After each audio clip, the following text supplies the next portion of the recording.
So the other day, somebody commented on one of my how to get a job at the Apple Store videos, and they said, Ben, they asked me a question you did not prepare me for. This comment right here, actually. And I thought to myself, well, that won't do. I need to make a video immediately teaching everybody else how to answer this interview question in case they get it when they interview at the Apple Store. That question is, tell me about a time at work where you have succeeded where others have failed. This is actually a pretty challenging interview question, but I'm gonna teach you how to answer it right now. Now, whenever I make a video about how to answer a specific interview question, I always want to start with the why. Why would they ask you this? Because whenever you think about answering an interview question, part of that strategy should be, well, why would they ask this? What are they trying to get out of it? And what Apple's trying to get out of it when they're evaluating Apple Store employees is they're looking for someone who has problem-solving skills, right? So there's a problem, people have tried to do something, they have failed, you want to succeed. They also want to see how you would differentiate as an employee. You know, they place a premium on people who are problem solvers and people who have a thirst for knowledge and learning how to do things, and this provides you with an excellent opportunity to give them just that. Now, if you've seen any of my videos, you probably knew this was coming, but anytime you get an interview question where they say, tell me about a time when, or give me an example of a time when, that is a behavioral interview question.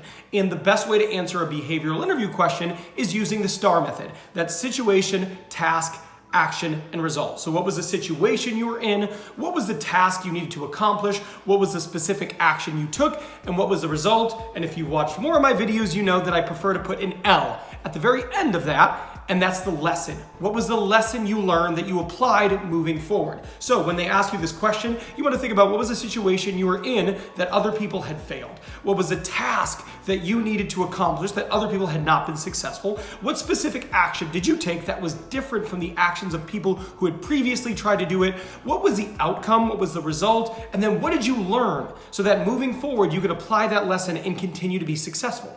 Now, the second thing I need you to do is resist the urge to talk down on the other people. Whenever you're answering a question with an inherent negative component to it, and this would be other people have failed, that is negative, you want to avoid talking down on them. So don't make your answer in any way really about the people who have failed, right? You could be working with people and, oh, my other coworkers, they failed because they really didn't try hard. They weren't hard workers. You want to avoid that. That does not put you in a positive light. So don't make it about the people who had failed. Make it about the problem. Make it about the challenge, and make it about what you did differently without talking down on your previous coworkers. Now, the next thing I need you to do is use this as an opportunity to paint yourself as resourceful, right? Whenever you're answering this question, it's probably something challenging. You know, these people failed, and they failed for a reason. Most of the time, it's because it was a difficult task. So what did you do to make sure that wasn't you? So maybe you could give an example about how you did some research. You talked to a few people and got advice from people who were successful.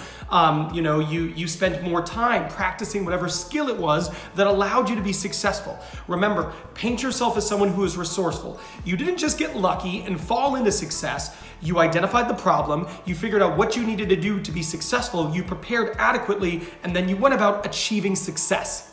Now, the last thing I want you to do is I want you to use this as an opportunity to paint yourself as someone who enjoys a challenge, right? So when you're talking about this, it would be really easy just to say, this was a situation, this is what I did, this is why I was successful and why other people weren't. But there's no enthusiasm there. People buy enthusiasm. So to me, part of answering this question to the best of your ability is also talking about, I found this motivating. It was exciting to me to take on a challenge that I knew was difficult, and it provided me with an opportunity to grow. There is not a hiring manager alive who doesn't want somebody who's motivated by a challenge and wants to figure things out and succeed at a higher level than others. Now, that video is over, but this one is just beginning. This video is how to make it through the Apple Store group interview. This is one of the most challenging parts of the Apple Store interview process, and this video right here is going to teach you how to differentiate yourself so that when you interview in a group, you're going to come out on top.